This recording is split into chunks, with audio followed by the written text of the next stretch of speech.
সম্প্রতি বাংলাদেশ সেনাবাহিনী মাঠে নেমেছে, তবে অনেকেই প্রশ্ন করছেন কেন সেনাবাহিনী এখনো কোনো সরাসরি পদক্ষেপ নিচ্ছে না।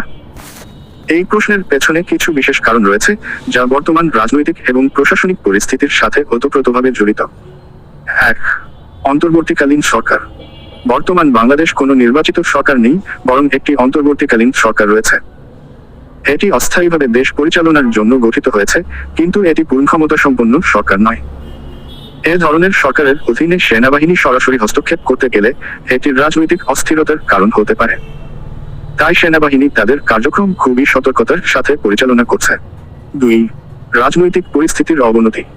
বাংলাদেশের বর্তমান রাজনৈতিক পরিস্থিতি খুবই জটিল এবং অস্থিতিশীল। সেনাবাহিনী সরাসরি শাসন করলে দেশের রাজনৈতিক অবস্থা আরও খারাপ হতে পারে। এতে দেশের গণতান্ত্রিক কাঠামো ভেঙে পড়ার ঝুঁকি থাকে এবং এর ফলে আন্তর্জাতিক মহলে দেশের ভাবমূর্তি ক্ষতিগ্রস্ত হতে পারে। 3. অর্থনৈতিক সংকটের আশঙ্কা। সেনাবাহিনীর কঠোর হস্তক্ষেপ জনগণের মধ্যে ভীতির সঞ্চার করতে পারে, যা দেশের অর্থনৈতিক অগ্রগতিতে নেতিবাচক প্রভাব ফেলতে পারে। বিশেষত ব্যবসা বাণিজ্য ও বিনিয়োগ ক্ষেত্র ক্ষতিগ্রস্ত হওয়ার সম্ভাবনা থাকে। এছাড়া রাজনৈতিক অস্থিরতার কারণে আন্তর্জাতিক বাজারে বাংলাদেশের অর্থনৈতিক অংশীদারিত্বেও প্রভাব পড়তে পারে। 4. জনগণের প্রতিক্রিয়া। সেনাবাহিনীর সরাসরি পদক্ষেপ নিলে জনসাধারণের মধ্যে ভীতি এবং আতঙ্ক বৃদ্ধি পেতে পারে।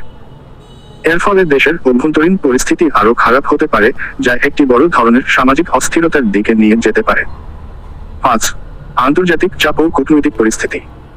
বাংলাদেশ একটি আন্তর্জাতিক অঙ্গনের গুরুত্বপূর্ণ সদস্য এবং সেনাবাহিনীর সরাসরি হস্তক্ষেপে আন্তর্জাতিক সম্প্রদায়ের প্রতিক্রিয়া আসতে পারে। এতে দেশের কূটনৈতিক সম্পর্কের অবনতি ঘটার সম্ভাবনা রয়েছে। 6. সেনাবাহিনীর ভূমিকা। বর্তমান অবস্থায় সেনাবাহিনী মাঠে রয়েছে মূলত পরিস্থিতি নিয়ন্ত্রণে রাখতে এবং আইনশৃঙ্খলা বজায় রাখতে। তারা একটি নিরপেক্ষ ভূমিকা পালন করছে, যাতে রাজনৈতিক বা সামাজিক কোন বড় ধরনের সংঘাত না হয়। উপসংহার: এইসব কারণগুলোর ভিত্তিতে সেনাবাহিনী সরাসরি পদক্ষেপ নিচ্ছে না। তারা পরিস্থিতি পর্যবেক্ষণ করছে এবং অপ্রয়োজনীয় শক্তি প্রয়োগ থেকে বিরত রয়েছে। দেশের রাজনৈতিক এবং অর্থনৈতিক স্থিতিশীলতা বজায় রাখতে তাদের এই সতর্ক দৃষ্টিভঙ্গি অত্যন্ত গুরুত্বপূর্ণ।